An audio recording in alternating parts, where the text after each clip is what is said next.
அனைவருக்கும் வணக்கம். Welcome to our channel ready learn achieve ஆர்லே அகாடமிக்கு தங்களை அன்புடன் வருகிறேன். So TNPSC combine technical service எக்ஸாமோட டிப்ளமோ ஐடிஐ வந்து ஆன்லைன் அப்ளிகேஷன் வந்து 17ஆம் தேதியிலிருந்து ஓப்பன் ஆகும் அப்படின்றத சொல்லியிருந்தோம்.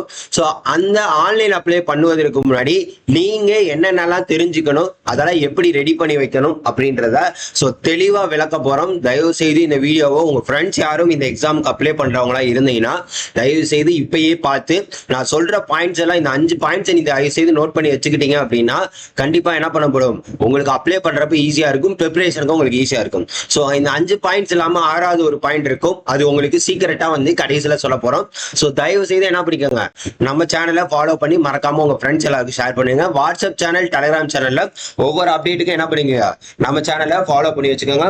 ஸோ அடுத்தடுத்து எல்லாத்துக்கும் முன்னான என்ன பண்ணிட்டு இருக்கோம், வீடியோஸ் நம்ம கொடுத்துக்கிட்டே தான் இருப்போம். So update video, counselling video, AE எல்லா எக்ஸாமுமே கொடுத்துக்கிட்டு இருக்கோம். ஸோ எல்லாத்துக்குமே நீங்கள் என்ன பண்ணிக்கிறோம், நம்ம சேனல் ஃபாலோ பண்ணிக்கோங்க. அதே மாதிரி அப்கமிங்கிற கிளாஸஸ் முடிஞ்ச அளவுக்கு உங்களுக்கு ஃப்ரீ கிளாஸஸ் தான் கொடுப்போம், அப்படி இல்லைன்னா பெய்டு கிளாஸஸ் அப்படின்றது தெரிஞ்சுக்கலாம். சரியா? ஸோ இந்த ஆன்லைன் அப்ளிகேஷன் நம்மளே பண்ணலாம். அப்ளிகேஷன் ஓப்பன் ஆனா எப்படி ஆன்லைன் அப்ளை பண்ணணும் அப்படின்றத நான் தெளிவாக உங்களுக்கு ஸ்டெப் பை ஸ்டெப்பாக சொல்லிடுவேன். சரியா? ஓகே. ஸோ ரைட், ஃபர்ஸ்ட் வந்து நோட்டிஃபிகேஷன். ஸோ ஃபர்ஸ்ட் இதில் வந்து தெரிஞ்சுக்க வேண்டிய 5 பாயிண்ட்ஸ் என்னென்ன அப்படின்னு பார்த்தீங்கன்னா, ஃபர்ஸ்ட் வந்து குவாலிஃபிகேஷன். உங்களோட குவாலிஃபிகேஷன் என்ன? இப்போ நீங்கள் சில பேர் ஐடிஐ முடிச்சிருப்பீங்க, சில பேர் டிப்ளமோ முடிச்சிருப்பீங்க, சில பேர் டிகிரி முடிச்சிருப்பீங்க, சில பேர் ஐடிஐ முடிச்சுட்டு டிப்ளமோ முடிச்சிருப்பீங்க, டிப்ளமோ முடிச்சுட்டு டிகிரி முடிச்சிருப்பீங்க. ஸோ இந்த மாதிரி இருக்கிறப்ப நீங்க என்ன பண்ணணும், ஃபர்ஸ்ட் குவாலிஃபிகேஷன். ஸோ இந்த பாயிண்ட்ஸை எப்படி சார் நான் என்னோட இதுல எப்படி சார் அப்ளை பண்றது அப்படின்னு கேட்டீங்கன்னா, இப்போ வந்து மோட்டார் வெஹிக்கிள் இன்ஸ்பெக்டர் கிரேட் 2 சாம்பிளுக்கு சொல்றேன், சில போஸ்ட் சாம்பிளுக்கு சொல்லிடும். So minimum general education qualification அப்படின்றது என்ன அப்படின்னு பார்த்தீங்கன்னா, diploma automobile, diploma mechanical 3 years course நீங்க முடிச்சிருக்கணும். மென்ஷன் பண்ணிக்காம 2 இயர்ஸ் கிடையாது, 3 இயர்ஸ் கோர்ஸ். அப்படி இல்லைன்னா ஏதாச்சும் ஒரு இன்ஜினியரிங் டிகிரி. சரி, இன்ஜினியரிங் நீங்க எலிஜிபிள்னு போடலையே, அப்ப எப்படி சார் நீங்க சொல்றீங்க அப்படின்னு பாத்தீங்கன்னா, அதுக்கு கீழே பாயிண்ட் கொடுத்திருப்பாங்க 4.2.3 பாயிண்ட். அதாவது எந்த போஸ்டா இருந்தாலும் degree as a consider prescribed ஃபார்மேட்டா இருக்கும் பட்சத்துல டிகிரி வந்து ஹையர் குவாலிஃபிகேஷனா எடுத்துக்கலாம், கண்டிப்பா நீங்க அப்ளை பண்ணலாம். 4.2.3 The post for which prescribed qualification is diploma in particular subject, then a degree in the subject will be considered as a higher qualification. So இந்த 2 post தவிர, ஏஏஓ ஏஹெச்ஓ 2 போஸ்ட் தவிர மற்ற எல்லா போஸ்ட்டுக்கும் degree eligible அப்படின்றத சொல்லியிருக்கான். ஓகேவா? அப்ப நீங்க என்ன பண்ணிக்கலாம், தாராளமா இதுக்கு வந்து degree engineering mechanical or automobile முடிச்சிருந்தீங்கன்னா மோட்டார் வெஹிக்கிள் இன்ஸ்பெக்டருக்கு கிரேட் 2க்கு எழுதலாம். சரியா? ஆனா எழுதலானாலும் இதை பார்த்தோன்னே நீங்க எழுதக்கூடாது. ஃபர்ஸ்ட் நீங்க பார்க்க வேண்டியது குவாலிஃபிகேஷன். இந்த 5 விஷயங்களும் நீங்க எலிஜிபிளா இருக்கக்கூடிய பட்சத்துல தான் நீங்க வந்து அப்ளை பண்ண முடியும். அது இந்த வீடியோ முடியல உங்களுக்கு தெளிவா புரிஞ்சிடும். சரியா? அடுத்து பாருங்க, junior technical assistant, minimum general education qualification, textile technology, handloom technology. So diploma முடிச்சிருக்காங்க அப்படின்ற பட்சத்தில் டிகிரி முடிச்சிருந்தாலும் என்ன பண்ணலாம், இவங்க கண்டிப்பா எழுதலாம் அப்படின்றத தெரிஞ்சுக்கோங்க. ரேடியோ சூப்பர்வைசர், ரேடியோ சூப்பர்வைசரையும் பொறுத்த வரைக்கும் டிப்ளமோ இசி, அப்ப இதுக்கு பிஇசியும் எலிஜிபிள் தான், இதுக்கு பிஇசியும் எலிஜிபிள் தான். சரியா? அடுத்து ஜூனியர் ட்ரைனிங் ஆஃபீஸர், அப்புறம் overseer junior drafting officer, diploma in civil engineering. சரியா? டிப்ளமோ இன் சிவில் இன்ஜினியர், இதுக்கு பாத்தீங்கன்னா உங்களுக்கு என்னது, சிவில் இன்ஜினியரிங் முடிச்சிருந்தாலும் எலிஜிபிள் தான். சரியா? சிவில் இன்ஜினியரிங் முடிச்சிருந்தாலும் எலிஜிபிள் தான். ஸோ குவாலிஃபிகேஷன் ஏன் சார் நான் ஃபர்ஸ்ட் பார்க்க சொல்றேன் அப்படின்னு பாத்தீங்க அப்படின்னா, ஸோ குவாலிஃபிகேஷனை ஃபர்ஸ்ட் பார்த்துட்டு நீங்க குவாலிஃபிகேஷன் எலிஜிபிள் ஆயிட்டீங்க, நான் பிஇ முடிச்சிருக்கேன் சார், டிப்ளமோ முடிச்சிருக்கேன் சார் அப்படின்றப்ப எலிஜிபிள் ஆயிட்டீங்க. சரியா? அதே மாதிரி ஜூனியர் ட்ரைனிங் ஆஃபீஸர், இந்த ஸ்பெஷல் ஓவர்சியர், நான் இது என்ன பண்றேன்னா உங்களுக்கு குவாலிஃபிகேஷன், அதுக்கப்புறம் பாத்தீங்கன்னா இப்போ எதெல்லாம் தனித்தனியா ரிப்போர்ட் பண்றோமோ அதை ஃபுல்லா டெலகிராம்ல நான் தனித்தனியா போட்டுறேன். TNPSC diploma ITI qualifications, TNPSC diploma ITI age limit, requirements, இந்த மாதிரி தனியா நான் போட்டுறேன் உங்களுக்கு செப்பரேட்டா. ஸோ நீங்க டெலகிராம் சேனல்ல வந்தாலே அந்த பிடிஎஃப் செப்பரேட்டா நீங்க எடுத்து பாத்துக்கலாம்ன்ற மாதிரி. சரியா? ஸ்பெஷல் ஓவர்சியர்னா சிவில் இன்ஜினியரிங் முடிச்சிருக்கணும் டிப்ளமோல. அடுத்து junior training officer basic design பிரிச்சுவர். ஸோ இதுல கண்டிப்பா ஐடிஐ முடிச்சிருக்கணும், ஐடிஐ முடிச்சிருந்தா நீங்க எலிஜிபிள். அப்படி இல்லை degree in engineering industrial mechanical production எது முடிச்சிருந்தாலும் நீங்க eligible. Diploma in manufacturing, so அதுல குறிப்பிட்டு எதுவும் சொல்லியிருக்காங்களான்னு பாருங்க. இப்போ junior training officer engineering drawing எடுத்துட்டீங்கன்னா degree in engineering from all India council அப்படின்றத கொடுத்துருக்காங்க. அப்ப நீங்க வந்து இன்ஜினியரிங் டிராயிங்க்கு all engineering eligible, all diploma eligible. ITI முடிச்சதுன்னா என்டிசி ஆர் என்ஏசி சர்டிஃபிகேட் கண்டிப்பா இருக்கணும். சரியா? இது கண்டிப்பா இருக்கணும்.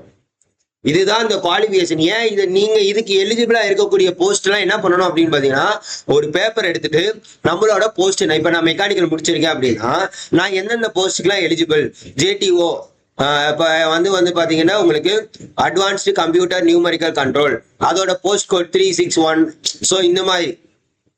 ஸோ இப்போ எனக்கு இருக்க ஜூனியர் ட்ரைனிங் ஆஃபீஸர் 3619 என்னோட குவாலிஃபிகேஷனுக்கு இது ஓகே. பக்கத்துல நீங்க என்ன பண்ணிக்கிறோம்னா இது போஸ்ட் கோடா, பக்கத்துலேயே சப்ஜெக்ட் கோடு, அடுத்து ஏஜ் லிமிட். ஸோ இந்த மாதிரி நீங்க போட்டு வச்சுக்கணும். அப்படி போட்டு வச்சுக்கிட்டீங்கன்னா நீங்க ஒவ்வொரு போஸ்டும் எலிஜிபிள் இருக்கிற வேகன்சி, இதை தான் நான் சொல்லியிருப்பேன். இந்த 5 விஷயம், vacancy distribution, age limit, required documents. So இந்த 4 விஷயத்த நீங்க நோட் பண்ணி வச்சா மட்டும் தான் உங்களால என்ன பண்ண முடியும் அப்படின்னு பாத்தீங்கன்னா, அப்ளிகேஷன் அப்ளை பண்றப்ப ஈஸியா உங்களால அப்ளை பண்ண முடியும். இதை நீங்க தயவு செய்து ஒரு நோட்டு பேனா எடுத்து தயவு செய்து பேப்பர் பேனா வச்சு எழுதி வச்சுக்காங்க. சரியா? ஸோ இதுதான் எல்லாரோட குவாலிஃபிகேஷனுக்கும். இப்போ எலக்ட்ரானிக்ஸ் மெக்கானிக்னா அவங்க என்னது, degree in engineering, electrical, triple முடிச்சவங்க எலிஜிபிள், இசி முடிச்சவங்க எலிஜிபிள். சரியா? Diploma ECE, diploma triple eligible.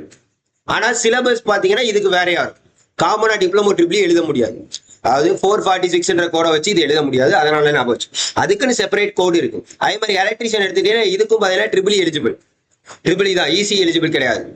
சரியா? எலக்ட்ரிக்கல் அண்ட் எலக்ட்ரானிக்ஸ் அப்படின்றதான் கொடுக்குறாங்க. அடுத்து ஃபிட்டர் பாத்தீங்கன்னா இதுல மெக்கானிக்கல், மேனுஃபேக்சரிங் இவங்க எல்லாருமே எலிஜிபிள். அடுத்து இன்ஃபர்மேஷன் அண்ட் கம்யூனிகேஷன் டெக்னாலஜி, இல்ல கம்ப்யூட்டர் சயின்ஸ் வராங்க, இசிஇ வராங்க. அப்ப degree EC, BE computer science முடிச்சிருந்தாலும் எலிஜிபிளா. நிறைய பேர் கேட்கிற கேள்வி என்ன அப்படின்னு பாத்தீங்கன்னா, சார் நான் என்ன டிகிரி கம்ப்ளீட் பண்ணல, அதாவது பிஃபோர் த நோட்டிபிகேஷன், நீங்க இந்த நோட்டிபிகேஷன் முன்னாடி கம்ப்ளீட் பண்ணி சர்டிபிகேட் இல்லைன்னா கூட நீங்க தாராளமா அப்ளை பண்ணலாம். பட் சார் நீங்க இன்னும் கம்ப்ளீட்டே பண்ணலாம், நீங்க அடுத்த வருஷம் தான் எழுத முடியும். அதனால ஞாபகம் வச்சுங்க. நிறைய பேர் நான் பார்ட் டைமா படிச்சிருக்கேன், இது அதே மாதிரி பாத்தீங்கன்னா 2 இயர்ஸ் கோர்ஸ் படிச்சிருக்கேன் அப்படிலாம் கணக்கு இல்லாம இதை வந்து நீங்க என்ன பண்ணணும்னா டிஎன்பிசிக்கு ஒரு ஜஸ்ட் ஒரு மெயில் இப்பயே போட்டு வச்சிருங்க. இந்த மாதிரி நான் டிப்ளமோல 2 இயர்ஸ் கோர்ஸ் தான் படிச்சிருக்கேன், நான் எலிஜிபிளா. அப்படி எலிஜிபிள்னு சொல்லிட்டாங்கன்னா டிப்ளமோல நீங்க என்ன டிகிரி, மெக்கானிக்கல் ஆர் ட்ரிபிள் முடிச்சீங்கன்னா எந்தெந்த போஸ்டோ அதுக்கு நீங்க அப்ளை பண்ணிக்கலாம். ஓகே, கிளியரா? ஸோ இப்படிதான் நீங்க உங்களோட குவாலிஃபிகேஷனை ஃபர்ஸ்ட் பார்க்கணும். இப்போ மெக்கானிக் எலக்ட்ரிக் வெஹிக்கல்னா அதுக்கு வந்து automobile mechanical eligible, mechanic motor வெஹிக்கிளுக்கும் ஆட்டோமொபைல் மெக்கானிக்கல் எலிஜிபிள். ஸோ இந்த எல்லாத்துக்குமே பார்த்தீங்கன்னா நம்ம ஐடிஐ டெஸ்ட் பேஜஸ் போட்டிருக்கோம். மேக்ஸிமம் சிலதுக்கு போட்டிருக்கோம், சிலதுக்கு தமிழ் அண்ட் இங்கிலீஷ்ல போட்டிருக்கோம், சிலதுக்கு வந்து இங்கிலீஷ்ல மட்டும்தான் இருக்கு. இப்போதைக்கு பிடிஎஃபா தான் இருக்கு, பிடிஎஃபா தான் கொடுத்துக்கிட்டு இருக்கோம். சிலது இங்கிலீஷ்ல இருக்குன்னா அப்கமிங்ல தமிழ் வரும். ஸோ இதுக்கெல்லாம் நீங்க எலிஜிபிளா இருக்கீங்கிற பட்சத்துல தாராளமா அப்ளை பண்ணிக்கோங்க. சரியா? அதுக்கப்புறம் ஒர்க் ஷாப் கால்குலேஷன் சயின்ஸ் பாத்தீங்கன்னா அதுக்கு வந்து காமனா எல்லாருமே எலிஜிபிள். சரியா? ஷீயிங் டெக்னாலஜினா இதுக்கு யாருன்னு பாருங்க, fashion and apparel technology. So இதுக்கு எல்லாமே முக்கியமா நீங்க எலிஜிபிள் தான் அப்படின்றத பாத்துக்கோங்க. யார் அந்த குவாலிஃபிகேஷன் நீங்க ஃபர்ஸ்ட் செக் பண்ணிருந்துங்க. ஓகே, அப்ப நான் வந்து குவாலிஃபிகேஷன் ஓகேங்க. அடுத்து 2வது பாயிண்ட் என்னன்னா வேகன்சி. இப்ப குவாலிஃபிகேஷன் நான் ஓகே ஆயிட்டேன், இந்த டிகிரி முடிச்சிருக்கேன் அப்படின்ற பட்சத்துல அடுத்து எங்க போகணும், வேகன்சி. ஸோ மோட்டார் வெஹிக்கிள் இன்ஸ்பெக்டருக்கு 2, ஸோ 2 வேகன்சி தான் கொடுத்துருக்காங்க. அடுத்து junior technical assistant 2, radio supervisor 14, junior technical assistant. இந்த டாலர் ஆஸ் சிம்பிள்லாம் இருந்துச்சுன்னா அது short fall vacancy, backlog vacancies அந்த மாதிரி வந்துடும். ஸோ அந்த மாதிரி இருக்கிறப்ப நமக்கு நிறைய வேகன்சிஸ் இருக்காது. ஸோ ஃபர்ஸ்ட் வேகன்சி ஒரு அசெண்டிங் ஆர்டர் இல்லை வேகன்சிஸ் எதுன்னு ஒரு லிஸ்ட் போட்டு வச்சுங்க. நான் சொன்னேன்ல அது மாதிரி லிஸ்ட் போட்டு வச்சுக்கிட்டீங்கன்னா தான் அப்ளை பண்றப்ப எத்தனை போஸ்ட்டுக்கு நீங்க அப்ளை எலிஜிபிள் ஆகுறீங்க அப்படின்றது உங்களுக்கு தெரியும். இப்போ மோட்டார் வெஹிக்கிள் இன்ஸ்பெக்டர் 2 போஸ்ட் அப்படின்னு எடுத்துட்டீங்கன்னா அடுத்து என்ன பார்க்கணும்னா வேகன்சி டிஸ்ட்ரிபியூஷன் கண்டிப்பா பார்க்கணும். ஸோ வேகன்சி டிஸ்ட்ரிபியூஷனை எடுத்துக்கிட்டீங்கன்னா BC women PSTM, MBC DC women PSTM. So இதுக்கு வந்து உமனுக்கு தான் கொடுத்துருக்காங்க. அப்ப நீங்க என்னது, இப்ப நீங்க மென்னா இருக்கக்கூடிய பட்சத்துல நீங்க எலிஜிபிள் கிடையாது இந்த போஸ்ட். அப்ப நீங்க அப்ளை பண்ண முடியுமா? அப்ப அப்ளை பண்ண முடியாது. பட் நீங்க அப்ளை பண்ண முடியுது அப்படின்னா மேபி அடுத்து அடண்டம் விட சான்சஸ் இருக்கும் அப்படின்றத ஞாபகம் வச்சுக்கோங்க. சப்போஸ் உங்களால அப்ளை பண்ண முடியல அப்படின்னா அவங்க அங்கேயே மேக்ஸிமம் சொல்லிடுவாங்க, you are not eligible for the post அப்படின்றத சொல்லிடுவாங்க. சரியா? இதை நல்லா புரிஞ்சுக்கோங்க. ஆனா மேக்ஸிமம் அப்ளை பண்ற மாதிரி தான் வைப்பாங்க, அடண்டம் விட சான்சஸ் இருக்கும். சரியா? மோட்டார் வெஹிக்கிள் இன்ஸ்பெக்டருக்கு ப்ரிப்பேர் ஆகிறீங்க அப்படின்னா தயவு செய்து என்ன பண்ணிக்கோங்க, ஸோ எல்லாத்துக்கும் முன்னாடி study material, MCQ test page எல்லாமே பிடிஎஃப் வடிவில் இருக்கு. வேணுங்கிறவங்க என்ன பண்ணிக்கோங்க, யூட்டிலைஸ் பண்ணிக்கோங்க. ஓகே, கிளியராங்க? சரி, ரைட்டு. ஸோ அடுத்து ஸோ ஏன் வேகன்சி டிஸ்ட்ரிபியூஷன் பார்க்க சொன்னேன்னா அப்படின்னு பார்த்தீங்கன்னா, இப்போ ரேடியோ சூப்பர்வைசர் இந்த பப்ளிக் ஒர்க்ஸ் டிபார்ட்மெண்ட் இசிக்கு எடுத்துக்கிட்டீங்கன்னு வச்சுக்கோங்க. இப்போ ரேடியோ சூப்பர்வைசர் எடுத்துக்காங்க. ஸோ இதில் பார்த்தீங்கன்னா ஜென்ரலுக்கு இருக்கு. இப்போ ஜென்ரலுக்கு இருந்தாலே நீங்கள் தாராளமாக யார் வேணாலும் அப்ளை பண்ணலாம். புரியுதா உங்களுக்கு? நான் ஏன் வேகன்சி டிஸ்ட்ரிபியூஷன் பார்க்க சொன்னேன் இப்போ புரியுதா? இப்ப பிசி ஜெனரலுக்கு தான் இருக்கு அப்படின்னா அப்ப அவங்க மட்டும் தான் அப்ளை பண்ண முடியும். ஜெனரல் கேட்டகரி அப்ளை பண்ண முடியாது, எம்பிசிலாம் அப்ளை பண்ண முடியாது. ஸோ இதுக்காண்டி தான் அப்ப நம்ம வந்து ஃபர்ஸ்ட் குவாலிஃபிகேஷனை பார்க்கணும், அடுத்து வேகன்சி நிறைய இருக்கான்னு பார்க்கணும், வேகன்சி டிஸ்ட்ரிபியூஷன் இருக்கான்னு பார்க்கணும். அதுல நமக்கு கூட இருக்கக்கூடிய பட்சத்துல தான் நம்ம என்ன பண்ண முடியும், கண்டிப்பா அப்ளை பண்ண முடியும். சார் எனக்கு வேகன்சியே இல்லை, இப்போ எம்பிஎஸ்சிக்கு வேகன்சி இல்லை, ஆனால் நான் இந்த போஸ்ட்டுக்கு அப்ளை பண்ண போறேன் அப்படின்னா சப்போஸ் நீங்க அப்ளை பண்ணி பார்க்கலாம். உங்களுக்கு சப்போஸ் வினாடி அடண்டம் விட போறோம் அப்படின்னா கண்டிப்பா வந்து அப்ளை ஆகும். அடண்டம் வரப்ப அது வேகன்சி வந்து உங்களுக்கு எம்பிசில கொடுக்குறாங்கன்ற பட்சத்துல கண்டிப்பா அப்ளை ஆகும். பட் அவங்க அடண்டமே கொடுக்கல அப்படின்னா அப்ளை பண்ண முடிஞ்சாலும் உங்களுக்கு பின்னாடி நீங்க பாஸ் ஆனாலும் உங்களுக்கு என்ன பண்ண முடியாது, போஸ்டிங் வாங்க முடியாது. இதை நல்லா புரிஞ்சுக்கணும், சரியா? அதாவது இப்ப நான் வந்து எனக்கு எம்பிசிக்கு வேகன்சி இல்லை சார், ஆனா நான் அப்ளை பண்ணிட்டேன் சார், எக்ஸாமும் பாஸ் பண்ணிட்டேன் சார், ஆனா நான் கவுன்சிலிங் டாப் ரேங்க் வந்துட்டேன் சார், ஆனா எனக்கு வேகன்சி இருக்கான்னு கேட்டீங்கன்னா கிடையாது. இது ஒரு நல்ல விஷயம், இது ஒரு முக்கியமான விஷயம். இதை நல்லா தெளிவா புரிஞ்சுக்கிட்டு அப்ளை பண்ண கத்துக்கணும், சரியா? வேகன்சி உங்களுக்கு எம்பிசியோ எஸ்சியோ எஸ்டியோ எதுக்கோ இல்லை அப்படின்னா நீங்க அப்ளை பண்ணி எக்ஸாம் கிளியர் பண்ணாலும் யூஸ் இல்லை. சப்போஸ் அடனமிட்டு வேகன்சில இன்க்ரீஸ் பண்ணி கொடுத்தாங்கன்னா ஓகே, கொடுக்கலன்னா கிடையாது. அதை நல்லா புரிஞ்சுக்காங்க, சரியா? புரியாங்க? அதே மாதிரிதான் உங்களுக்கு அசிஸ்டன்ட் ஹார்டிகல்ச்சர் ஆபீசர் இது எல்லாமே பாத்தீங்க அப்படின்னா இங்க பாருங்க, இது எல்லாமே கொடுத்திருக்காங்க, சரியா? அடுத்து ஜூனியர் டிராப்டிங் ஆபீசர் ஜெனரல் கொடுத்திருக்காங்க. ஜெனரல் கொடுத்திருந்தாலே நீங்க தாராளமா அப்ளை பண்ணலாம், புரியுதா? அதே மாதிரி junior drafting officer water resources, so எல்லாமே உங்களுக்கு கொடுத்துருவாங்க. இந்த மாதிரி வேகன்சி நான் இது எல்லாமே தனித்தனியா கொடுத்துறேன். வேகன்சி டிஸ்ட்ரிபியூஷன் எல்லாமே நான் உங்களுக்கு தனித்தனியா செப்பரேட்டா டெலிகிராம்ல ஃபைல் அப்லோட் பண்ணிடுறேன். ஸோ அதனால கவலைப்பட வேணாம், சரிங்களா? அதனால கவலைப்பட நீங்க தேவையில்லை. அதே மாதிரி ஓவர்சியர் ஜூனியர் டிராப்டிங் ஆபீசர் அது வந்து ஒவ்வொரு டிஸ்ட்ரிக்ட் வாரியா கொடுத்துருக்காங்க. மேபி வந்து ஒவ்வொரு டிஸ்ட்ரிக்ட் வாரியா கொடுக்குறப்ப அந்தந்த டிஸ்ட்ரிக்ட்டுக்கு தான் ப்ரிஃபரன்ஸ் கொடுப்பாங்க, அதையும் பார்த்துக்கலாம், சரியா? அதையும் தெளிவா புரிஞ்சுக்கோங்க. அடுத்து ஜூனியர் ட்ரைனிங் ஆபீசர் அப்படின்னு எடுத்துக்கிட்டீங்கன்னா இங்க பாருங்க, பேசிக் டிசைனர் பாத்தீங்கன்னா எஸ்சிஏ ஜெனரல் பிஎஸ்டிஎம். அப்ப இதுல வந்து ஜெனரலோ இல்ல பிசி ஜெனரலோ எம்பிசி ஜெனரலோ அப்ளை பண்ண முடியாது. ஆனா அப்ளை பண்ண முடிஞ்சு பின்னாடி அடண்டம் விடுறாங்கன்னா அது வேற விஷயம். பட் ஆனா நீங்க வந்து மேக்சிமம் உங்களுக்கு வேகன்சி இருக்கிறதுல தயவுசெய்து அப்லோட் பண்ணுங்க, சரி? அப்ளை பண்ணுவோம். இப்ப இதுக்கு ஜெனரல் பிஎஸ்டிஎம் நிறைய பேர் இந்த பிஎஸ்டிஎம்ல கன்ஃபியூஸ் பண்ணிக்கோ. உங்களோட ஐடிஐல கண்டிப்பா பிஎஸ்டிஎம் எலிஜிபிளா இருக்கா, பிஎஸ்டிஎம் கொடுக்குறாங்களான்னு பாருங்க. அதே மாதிரி டிப்ளமோலையும் பிஎஸ்டிஎம் கொடுக்குறாங்களான்னு பாருங்க. இன்ஜினியரிங்லயும் டிப்ளமோ பிஎஸ்டிஎம் கொடுக்குறாங்களான்னு பாருங்க. ஸோ நீங்க பிஎஸ்டிஎம் அப்படின்ற கேட்டகரிக்கு அப்ளை பண்ண போறீங்கன்னா 10th 12th diploma engineering, so எந்த டிகிரி வரைக்கும் நீங்க அப்ளை பண்றீங்களோ எல்லாத்துக்குமே பிஎஸ்டிஎம் இருக்கணும். சார் எனக்கு 12th இல்ல, டிப்ளமோக்கு இல்ல, இன்ஜினியரிங் இல்ல அப்படின்ற காரணமே சொல்லக்கூடாது. கடைசி வரைக்கும் நீங்க பிஎஸ்டிஎம் வச்சிருந்தாதான் எலிஜிபிள், இல்லாட்டி எலிஜிபிள் கிடையாது. இல்ல சார் நான் 10th முடிச்சிருக்கேன், 12th முடிச்சிருக்கேன், ஐடிஐ முடிச்சிருக்கேன், டிப்ளமோ முடிச்சிருக்கேன், இன்ஜினியரிங் முடிச்சிருக்கேன், ஆனா வந்து ஐடிஐல எனக்கு பிஎஸ்டிஎம் இருக்கு, டிப்ளமோ இன்ஜினியரிங்ல கிடையாது அப்படின்னா நீங்க டிப்ளமோ இன்ஜினியரிங்கை காட்டாம ஐடிஐ ஸ்டாண்டர்ட்னு காட்டினீங்கன்னா நீங்க பிஎஸ்டிஎம் எழுதிக்கலாம். பட் நான் இன்ஜினியரிங் நான் அப்ளை பண்ணிருக்கேன், இன்ஜினியரிங் வரைக்கும் நான் காட்டியிருக்கேன், ஆனா வந்து பிஎஸ்டிஎம் இருக்கு அப்படின்னு முடியாது. அதை நல்லா புரிஞ்சுக்கணும், சரியா? ஓகே, இதே மாதிரிதான் எதுக்கு ஜெனரல் இருக்கோ மேக்ஸிமம் ஜெனரலுக்கு இருக்கிறதுக்குலாம் நீங்க தாராளமா அப்ளை பண்ணலாம், சரிங்களா? பிசி ஜெனரலோ ஜெனரல் இருக்கிறதுல தாராளமா யாருனாலும் அப்ளை பண்ணலாம். ஸோ நீங்க அப்ப உங்களோட போஸ்ட் கோட் எழுதிக்கோங்க. அதுக்கப்புறம் உங்களோட வேகன்சி டிஸ்ட்ரிபியூஷன் இதை நீங்க பார்த்துக்கிட்டா மட்டும்தான் உங்களால என்ன பண்ண முடியும், அப்ளை பண்ண முடியும். அப்படியே இந்த போஸ்டிங் இல்ல அப்படின்னா இப்ப இங்க பாருங்களேன், மெக்கானிக் எலக்ட்ரிக் வெஹிக்கிளுக்கு எம்பிசி டிசி ஜெனரல் தான் இருக்கு, எஸ்சி உமன் பிஎஸ்டிஎம். அப்ப இதுக்கு வந்து என்ன இல்ல, ஜெனரலும் இல்ல பிசி ஜெனரலும் இல்ல. அப்ப இங்க வந்து நீங்க அப்ளை பண்ண முடியுமான்னு கேட்டீங்கன்னா கிடையாது. சோ அப்ப எது வேகன்சிஸ் இருக்கோ அதை பொறுத்து நீங்க அப்ளை பண்ண கத்துக்கங்க. அடுத்து வந்து ஏஜ் லிமிட். இப்ப இது எல்லாமே நான் பாத்துட்டேன் சார், மூணுமே பாத்துட்டு எனக்கு வேகன்சி இருக்கு, என்னோட டிஸ்ட்ரிபியூஷனே இருக்கு. அப்புறம் என்ன பண்ணணும்னா ஏஜ் லிமிட் பாக்கணும். நிறைய பேர் ஏஜ் எக்ஸ்பைரி ஆயிருப்பாங்க. ஸோ அதுக்கு இருக்கக்கூடியதுல ஏஜ் இருக்கான்னு பாத்துங்க. மேக்சிமம் ஓசி கேட்டகரி அதர் கேண்டிடேட்ஸா இருந்தீங்க அப்படின்னா மேக்சிமம் ஒவ்வொரு ஏஜ் லிமிட் பாத்தீங்கன்னா 34 32. அதே மாதிரி பர்சன் வித் பெஞ்ச் மார்க் டிசேபிலிட்டி 42 50. டெஸ்டிடியூட்டா நோ மேக்ஸிமம் ஏஜ் லிமிட். இதே வந்து ஜெனரல் கேட்டகரி அதாவது பிசி எம்பிசி எஸ்சி எஸ்சி வந்தாங்கன்னா மேக்ஸிமம் எல்லா போஸ்ட்டுக்குமே நோ மேக்ஸிமம் ஏஜ் லிமிட் தான் கொடுத்துருக்காங்க. எல்லா போஸ்ட்டுக்கும் நோ மேக்ஸிமம் ஏஜ் லிமிட். ஒரு குறிப்பிட்ட போஸ்ட் இந்த procurement and quality control supervisor இருக்கு பார்த்தீங்களா, இதுக்கு மட்டும் பிசி எம்பிசிக்கு 34, எஸ்சி எஸ்டிக்கு 37. ஸோ இதுக்கு மட்டும் செப்பரேட்டா கொடுத்துருக்காங்க அப்படின்றது தெளிவா பாத்துக்கோங்க. அதே மாதிரி உங்களோட ஏஜ் லிமிட் கூட போகாம பாத்துக்கோங்க, சரிங்களா? ஏஜ் லிமிட் கூட போகாம பாத்தீங்க. பேசிக்கான ஏஜ் லிமிட் என்னன்னு தெரிஞ்சுக்கோங்க, சரிங்களா? பேசிக்கான ஏஜ் லிமிட் அப்படின்றது கண்டிப்பா தெரிஞ்சுக்கணும். இங்க பாருங்க, the candidate should have completed 18 years all the post except junior training officer employment training and motor vehicle inspector grade. So 18 வயசு இருந்தாலே நீங்க எல்லாத்துக்கும் எழுதலாம்.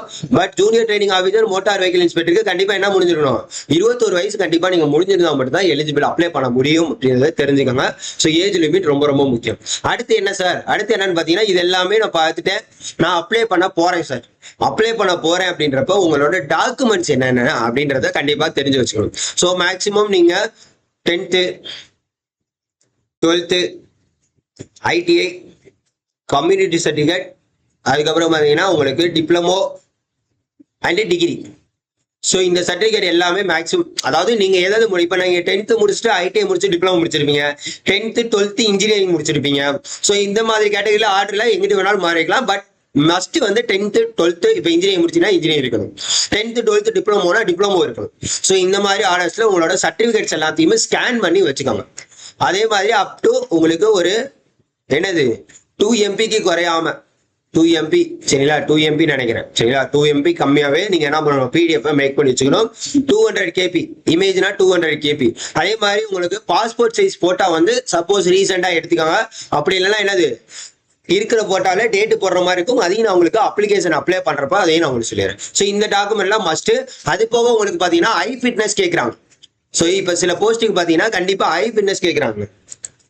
சில போஸ்ட்டுக்கு என்ன பண்றாங்க, ஐ ஃபிட்னஸ் சர்டிஃபிகேட் கேட்கறாங்க. அது போக பாத்தீங்கன்னா இந்த சில போஸ்ட்டுக்கு பாத்தீங்கன்னா இந்த experience certificate draftsman grade 3. So அதோட இந்த சர்டிஃபிகேட் லிஸ்ட்லாம் நான் என்ன பண்ணிடுவேன் உங்களுக்கு நான் தனியா கொடுத்துருவேன். Hostel superintendent physical training experience certificate.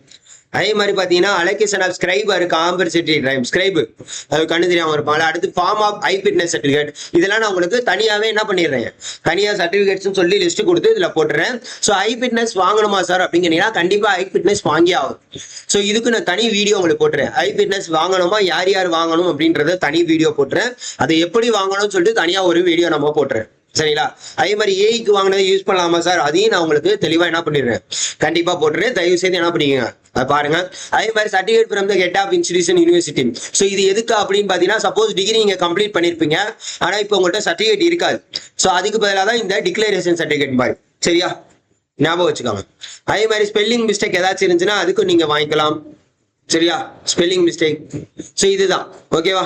Distribution vacancies நான் உங்களுக்கு தனியா போட்டுறேன். ஸோ இது போக 6வது பாயிண்ட் என்ன சார் முக்கியமா அப்படின்னு பாத்தீங்கன்னா உங்களோட போஸ்ட் கோடு சப்ஜெக்ட் கோடு. ஸோ நிறைய பேர் வந்து நம்மகிட்ட மெட்டீரியல் கேட்கறப்ப என்னன்னு பாத்தீங்கன்னா இந்த போஸ்ட் கோடை சொல்லி கேட்குறீங்க. அந்த போஸ்ட் கோடை சொன்னா நமக்கு செட் ஆகாது. எதுன்னு பாத்தீங்கன்னா சப்ஜெக்ட் கோடை நீங்க சொல்லி ஆகணும். சப்ஜெக்ட் கோடை வச்சுதான் உங்களுக்கு சிலபஸ் கொடுத்துருப்பாங்க. இப்ப 512 இதுல கொடுத்துருக்காங்க பாத்தீங்களா, 512 மென்ஷன் பண்ணிருக்கேன் பாத்தீங்களா. ஏன்னா இந்த சப்ஜெக்ட் கோடை வச்சுதான் நீங்க சிலபஸை வச்சு படிக்க முடியும். இப்போ 512 சிலபஸ் எடுத்து தான் நீங்க படிக்க முடியும். சிவில் இன்ஜினியர்னா ஜேடிஓ போஸ்ட் 443, சிவில் இன்ஜினியர் ஆர்கிடெக்டர்னா 509, ரேடியோ சூப்பர்வைசர்னா 447, ஃபிஷரிஸ்னா 589, ஹேண்ட்லூம் டெக்னாலஜினா 445. புரியுதா உங்களுக்கு. ஸோ இதுதான் அந்த சப்ஜெக்ட் கோட். இது இருந்தால் தான் உங்களால என்ன பண்ண முடியும். இப்போ 521 டீசல் மெக்கானிக், 534 அட்வான்ஸ்டு. ஸோ இதை வச்சு தான் நீங்க என்ன பண்ண முடியும், எக்ஸாம்ல அப்ளை பண்றப்பையும் சரி. ஸோ அட்வான்ஸ்டு கம்ப்யூட்டர்னா இப்போ நீங்க இதை அப்ளை பண்றப்ப இந்த போஸ்ட் கோட் ஓகே. நீங்க எக்ஸாம்ல அப்ளை பண்றப்பையும் போஸ்ட் கோட் கேட்கும், இல்லாட்டி சம்டைம்ஸ் சப்ஜெக்ட் கோட வச்சு செலக்ட் பண்ற மாதிரி தான் இருக்கும். ஸோ அதனால இதெல்லாம் தெளிவா பாத்துக்கோங்க. தெளிவா என்ன பண்ணிக்கிறோம், இதெல்லாம் நீங்க தயவு செய்து பாத்துக்கோங்க சரியா. ஸோ எந்தெந்த சப்ஜெக்ட் கோட் அப்படின்றத பாத்துக்கோங்க. எந்தெந்த சப்ஜெக்ட் கோட்ல நீங்க எழுத போறீங்க. இப்ப நிறைய பேர் வந்து பாத்தீங்கன்னா ஒர்க்ஸ் ஆஃப் கால்குலேஷன் சயின்ஸ் எழுதுவீங்க, டர்னர் டூல் டை மேக்கர் எழுதுவீங்க, அதுக்கப்புறம் பாத்தீங்கன்னா டெக்னீஷியன். அப்ப எதெல்லாம் நீங்க எழுத போறீங்களோ அந்த சப்ஜெக்ட் கோட எழுதி வச்சுக்கோங்க. ஏன்னா இந்த சப்ஜெக்ட் கோட வச்சுதான் நீங்க என்ன பண்ண முடியும், சிலபஸை பார்க்க முடியும். அதை வச்சுதான் நீங்க ப்ரிப்பரேஷனே பண்ண முடியும். நிறைய பேர் இன்னொரு தப்பு பண்ணிக்கிட்டு இருக்காங்க. நிறைய பேர் டிப்ளமோ மெக்கானிக்கல் அப்படின்னா 441 சிலபஸ் கோடு இருக்கு. இந்த சிலபஸை படிச்சாலே இது இந்த ஃபிட்டருக்கு ஜூனியர் ட்ரைனிங் ஆஃபீஸ் எல்லாம் எழுதலாம் நிறைய அதுல சொல்லிக்கிட்டு இருக்காங்க. அது மிகவும் தவறான விஷயம். 441 சிலபஸ் கவர் ஆகலங்க. அதுக்குன்னு இந்த சப்ஜெக்ட் கோடு வைஸ் தான் சிலபஸ் இருக்கு. அதை வச்சுதான் நீங்க ப்ரிப்பரேஷனா படிக்க முடியும். நல்லா ஞாபகம் வச்சுக்கோங்க. அதே மாதிரி பேசிக்கா நீங்க என்ன பண்ணணும், உங்களுக்கு பேப்பர் 2 அதே மாதிரி தமிழ் எலிஜிபிலிட்டி பொறுத்த வரைக்கும் 40 கொஸ்டின்ஸ் நீங்க கண்டிப்பா அடிக்கணும் சரிங்களா. அதுக்கப்புறம் GS maths technical paper. So இதெல்லாம் எப்படி ப்ரிப்பேர் பண்றதுன்னு சொல்லிட்டு அடுத்த வீடியோல நான் உங்களுக்கு சொல்றேன். ஸோ இதுதான் முக்கியமான விஷயங்கள். இதெல்லாம் தெரியாம அப்ளை பண்ண போகாதீங்க. ஸோ நான் சொன்ன ஐ ஃபிட்னஸ் சர்டிஃபிகேட் வாங்குறேன், அதுக்கு வீடியோ போட்டுருவேன். அதை தயவு செய்து இந்த 17ஆம் தேதிக்குள்ள வாங்கி வச்சிருங்க. வந்தோடனே டக்குன்னு அப்ளை பண்ற மாதிரி பாத்தீங்க. ஏன்னா 1 or 2 days அலைய விடுறாங்க அப்படின்றத சொல்லியிருக்காங்க. ஸோ தயவு செய்து என்ன பண்ணிக்கோங்க, நம்ம சேனலை ஃபாலோ பண்ணிக்கோங்க. எல்லா விதமான மெட்டீரியல்ஸுக்கும் நம்ம இதில் அவைலபிளாக இருக்கு. பிடிஎஃபா வேணுங்கிறவங்க யூஸ் பண்ணிக்கோங்க. ரேடியோ சூப்பர்வைசருக்குலாம் ரெடி பண்ணிட்டு இருக்கோம். அதுவும் கூடிய சீக்கிரத்தில் அப்டேட் ஆகும். சரிங்களா? So thank you so much.